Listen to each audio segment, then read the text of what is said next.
Hello fellow readers, book lovers, and whoever else is watching this. I'm Emily at Midnight. Welcome to my channel. It's that time of year, crazy I know, but it's time for a year wrap up. Let's talk about all of my favorite books that I read this year. It has honestly been a solid year of reading for me. I found so many new all-time favorite books, and I can't wait to share my list of my favorite books that I read in 2024 with you.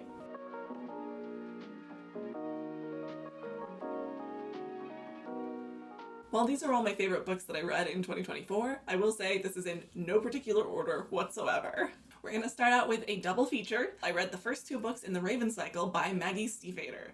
They are The Raven Boys and Dream Thieves. I don't own these books yet, but I really want to buy them. I adore them. There is something about this series. I don't even know how to put it into words, but it is so enrapturing. The magic in the story and just the way that it's told, that is so addictive. It's like something from the pages drifts directly into my veins. This series is magical realism based on some really cool folk magic, and so it talks about like fairy lines, like ley lines, and Blue, the main girl in this series, her family is all fortune tellers, and so it's this very interesting way to integrate magic in, but everyone definitely treats this magic like it's a formidable host. It's not something to take lightly. You need to tread lightly, be careful. I really love the large cast in this book as well. It zooms most closely in on the 5 teenagers, Blue, Gamzee, Ronan, Adam, and Noah, and I love the intricacy with which we get to know them. I feel like we didn't get to know Ronan as well in the first book, but then we get to know him so much better in the second book,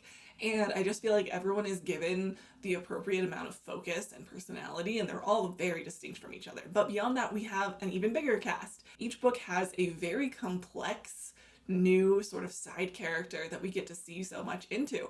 But there's also the cast that lives in Blue's house. Blue lives with like 4 or 5 different adult women that are mostly related to her, and they're all like just so interesting. It's like a tapestry of characteristics that we see across these women, and they're just such cool like parental figures to her in very different ways, and you get to see their personalities bloom. I don't know, I really like that cast. I really like how the series has been approached too, because it starts out with a mystery of a ley line or a corpse road, which is the path that the magic follows, and at the very beginning we see a glimpse of Gamzee as sort of a ghost, like a future projection of a ghost. Blue and one of the people in her household see him there, and they know that his soul projecting there shows that he will die within the next year.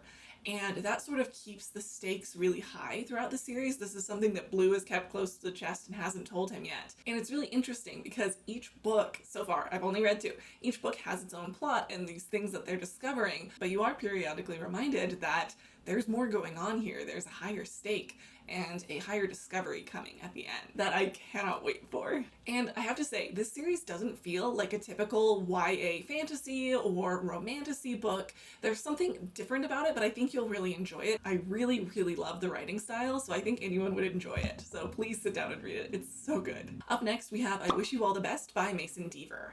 This book really struck a chord with me. It's about a non-binary youth who comes out to their parents and as a result gets kicked out of their home. It's a journey of self-discovery and found family and kind of coming to peace with things not being perfect in the world, even as you're trying to figure out what you are allowed to be. It's a really tender story. I really appreciated the bonds that form between the characters, and it was just really sweet.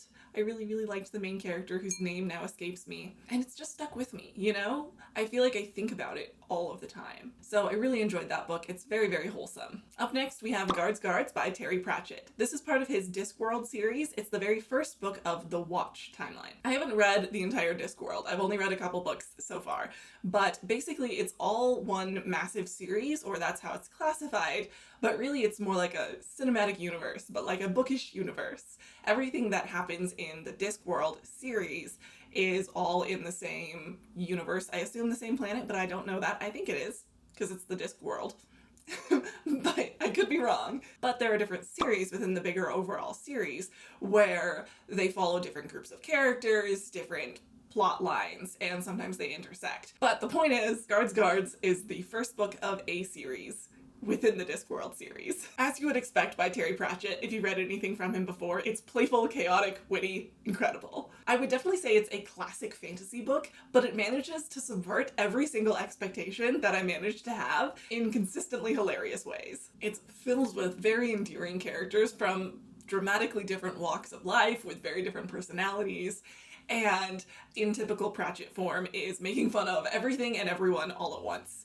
And I adored it. I really love the ways that the good characters, as I might consider them, become friends with each other, and the ways that some other characters get their comeuppance. It's a good time. And I am definitely going to be reading more of the Watch series, but I'm also just going to read more of the Discworld series in general. Up next, we have Nothing to See Here by Kevin Wilson. So this is another book that's magical realism, where everything is totally normal all of the time. There's no magic in this book, except for the fact that the children light on fire. They just spontaneously combust. They're not harmed, but they can hurt other things and people. It's so fun because the entire book takes place in the normal realm of reality with normal rules to life, except for the fact that these kids light on fire. And the main character is just going around trying to handle them. I would say the crowning jewel of this book is definitely the character growth and the relationships that develop and just the ways that they interact with each other. It's a fairly simple story, but I was engaged the entire time. I don't know that everyone would find it as engaging as I did, so it's certainly not as witty as Terry Pratchett's works that we've just come from. So be warned, it is a slightly slower read, but all the same, I didn't find it to be that slow. I really enjoyed it. Like I said, I was super engaged, and I enjoyed the voice with which it was told. It was really, really fun for me. Next, we have An Absolutely Remarkable Thing by Hank Green. This plot is so unexpected. You basically never have any idea what's going to happen, but in the best way. I think the easiest way to explain this would be to say that it is Ready Player One meets the Three Body Problem meets the current social climate. What's so fascinating about this book to me is that Hank Green wrote this before the pandemic, before the whole partisan culty shit that's going on politically, but he understood human nature and social media well enough to be able to predict exactly what would happen if something massive happened like the pandemic. This book is somehow a lighthearted reflection on the bleakness of humanity. That doesn't really describe it, but it kind of does. But it is so well written. It's so engaging. The main character is so very flawed, but like self-aware and reflective, but like also a good person. And she's so fascinating to read from. And I love it. I love it. I already bought the second book. It is right there on my bookshelf, and I'm very excited to read it. Next, we have Network Effect by Martha Wells. This is the Murderbot series, book number 5. It might sound like I'm exaggerating, but I promise I am not. I could read this book for every single moment that I am alive for the rest of my life, and it would still not be enough. So I started this book earlier on in this year, like, I don't know, March or something, and I got to like 90% into the book, and then my audiobook got returned and I don't own the book, so I was just waiting for my hold to come back in, but then other things ended up piling up on my plate and I forgot about it for a couple of months. Flash forward to last week in early November, I get my hold in for Network Effect from the library and I start listening to it and I realize I can't jump right back in where I was because it has been far too many months and I don't remember the book in quite as much detail as I want to. Important to note that for some reason my bookmark on Libby was not saved.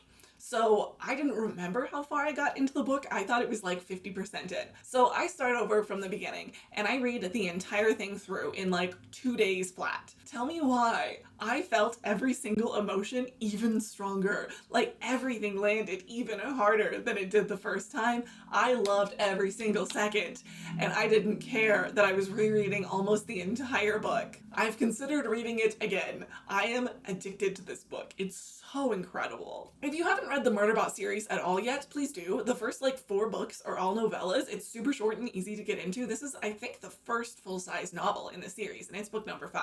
And it is so good. You are absolutely missing out if you haven't read it yet. Okay, but things that I loved from this book specifically, not just Murderbot as a series. Murderbot's growth in this book alone is incredible. It's definitely because it's a full-length novel, so we get to sit with Murderbot longer than we have in any other book. It kind of feels like we've seen Murderbot grow as much, if not more, than they have in the whole series up till now, and it is so fun, so fascinating to be in Murderbot's head through all of the events of this book. One thing that I've noticed about this series that I absolutely love, it is that it is only ever told from the viewpoint of constructs, which basically is just non-human entities. So Murderbot is like a human-robot fusion that didn't start as a human originally. It's more of like cloned human tissue and artificial intelligence mixed. And anyone else that we see anything from their viewpoint is a similar kind of construct to Murderbot or is some other form of artificial intelligence. And we get to see great growth from everyone that we have a viewpoint from in this book. But this book, oh my gosh, the tension in this book, it is so good. You will not understand until you've read it, and I will not spoil it. Just explaining even a little bit what this book is about will spoil it, so I won't. There's such good tension. The fear over lost humans, the mystery of the planet and the alien remnant tech, and everything else that's going on. It is so good. It's incredible. Oh, beautiful. Then we have An Enchantment of Ravens by Margaret Rogerson.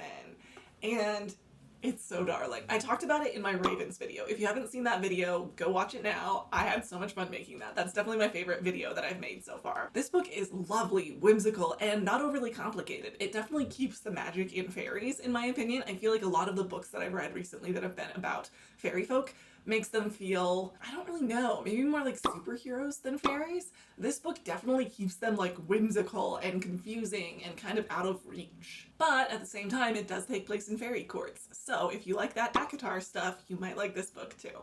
Some things that I liked about this book in particular, I found the main character very relatable, very interesting to read from, and the romance in this book is very understated and sweet, and it kind of gave the entire book a very wholesome charm.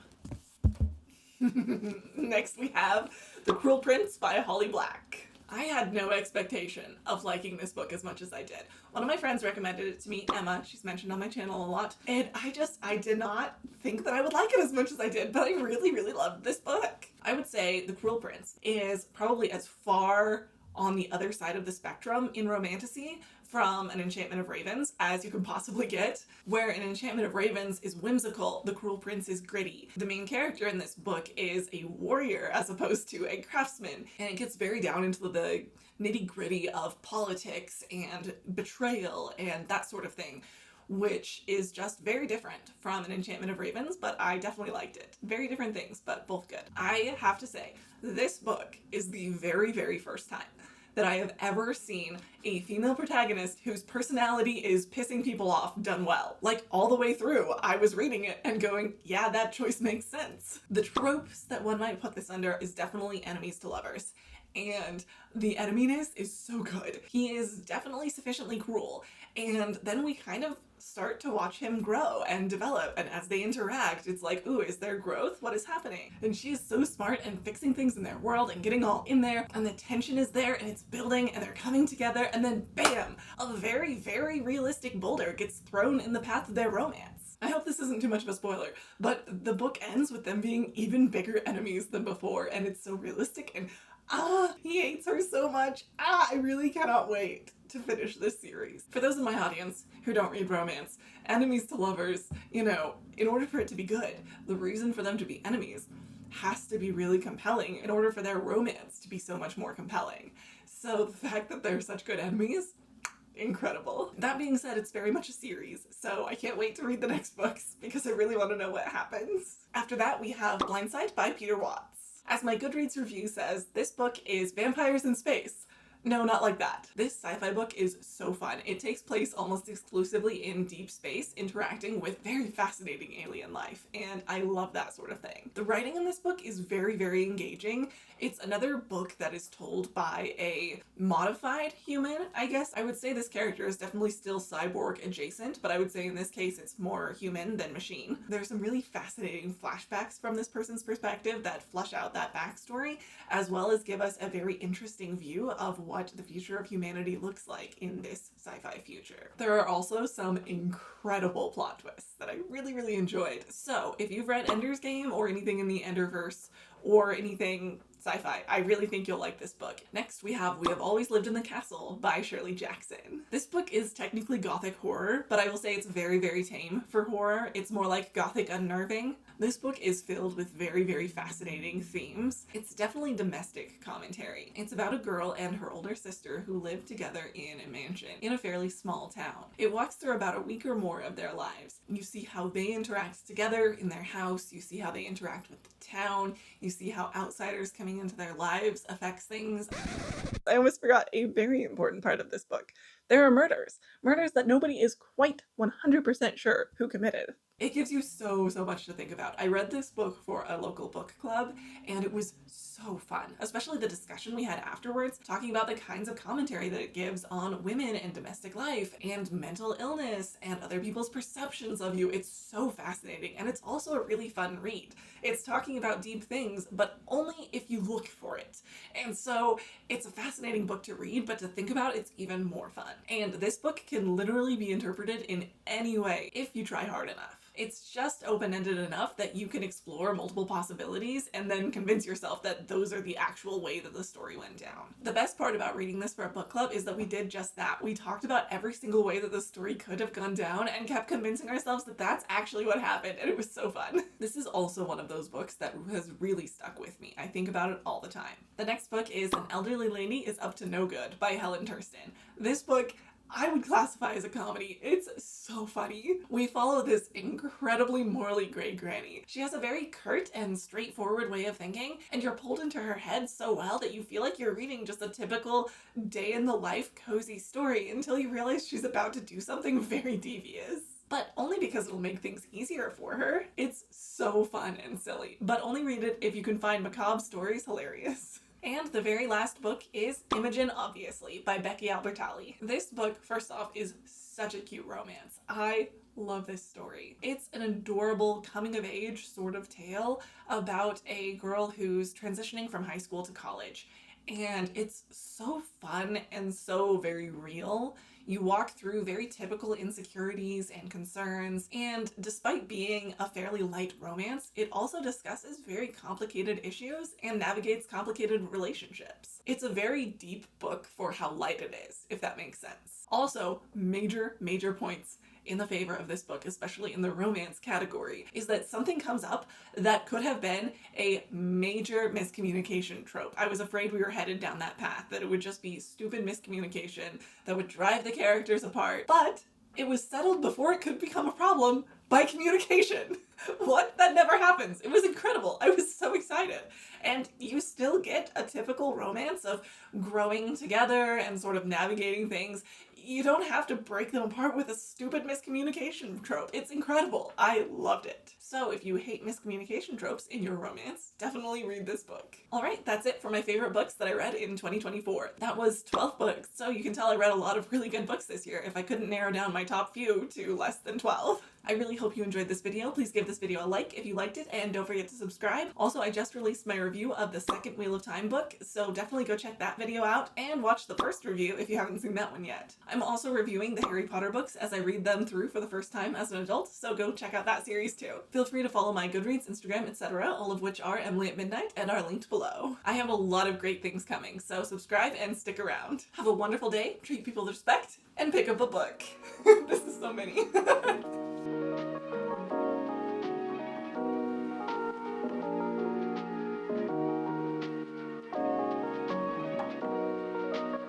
I've left all my extra shelf decor on the piano. Oops, enjoy that. We've also got Calcifer over my shoulder.